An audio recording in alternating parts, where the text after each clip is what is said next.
They say true mastery isn't about speed, but about depth. It's not born from instant success, but forged in the quiet fire of patience, the relentless hammer of perseverance.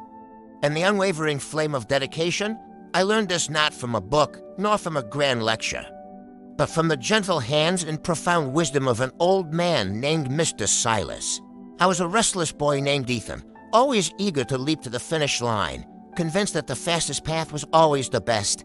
My world was a blur of fleeting interests, each pursued with initial fervor, only to be abandoned the moment a challenge appeared then.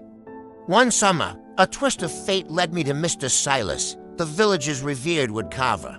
His small workshop, tucked away behind the old oak, was a sanctuary of sawdust and silence, a place where ordinary wood transformed into breathtaking art. I remember standing mesmerized, watching his weathered fingers coax life from a block of cherry wood, a tiny, perfect robin began to emerge, its delicate feathers almost real. "Mr. Silas," I blurted out, my voice too loud for the quiet space. "How do you do that? Can you teach me to carve like you?" Quickly, he looked up, his eyes twinkling with an ancient kindness. "Quickly, Ethan? The wood itself teaches us patience. You cannot rush the grain, nor force a curve first. You must learn to see." He didn't hand me a chisel.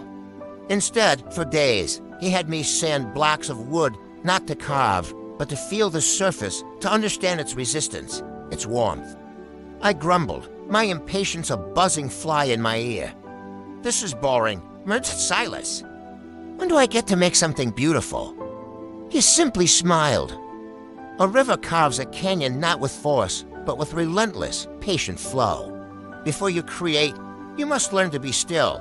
When I finally held a carving tool, my hands felt clumsy, my cuts crude, my first attempt at a leaf looked more like a jagged splinter. Frustration boiled over. "It's impossible," I exclaimed. Ready to throw the piece away, Mr. Silas gently stopped my hand. "Impossible or merely difficult. Every master was once a beginner, Ethan. Look at this knot." He pointed to a challenging spot in the wood. "It's not a mistake.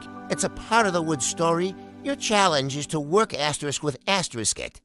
Not against it. You learn not by avoiding failure, but by pushing through it, by refusing to let go when the going gets tough." He then showed me how to adjust my grip, how to approach the grain differently, how to learn from the mistakes rather than be defeated by them. It was about trying again and again. Even when the progress felt painfully slow, weeks turned into months, I wasn't creating masterpieces, but I was improving. Yet there were days when the allure of other games, other adventures, called to me louder than the quiet workshop. But Silas sensed my wavering commitment.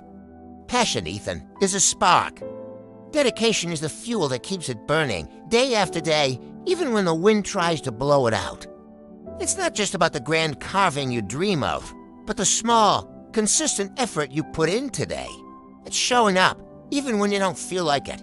It's the quiet promise you make to yourself, to honor your craft, to give it your best, always." He spoke of how true expertise wasn't a sudden revelation, but the accumulated wisdom of countless hours.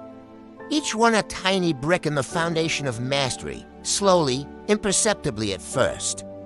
I began to change. The impatient boy started to find a quiet joy in the process, in the rhythmic scrape of the chisel, the scent of fresh wood. I learned to respect the material, to understand that beauty often lay just beneath the surface, waiting to be revealed by a patient, persistent, and dedicated hand. My carvings weren't perfect, but they were asterisk mine asterisk, imbued with the effort and lessons I had poured into them. Silas taught me far more than just how to carve wood. He taught me that these virtues, patience, perseverance, and dedication, were the universal keys to unlocking any potential, to mastering any skill, and to becoming an expert in any field I chose to pursue with passion. His workshop became my classroom, and his wisdom, the blueprint for a life lived with purpose and profound fulfillment. I carried those lessons with me, through my studies, into my career, and into every challenge I've ever faced. They are the bedrock of who I am, a testament to the enduring value of learning from those who have walked the path before us, and a reminder that the journey to mastery is a beautiful, lifelong endeavor.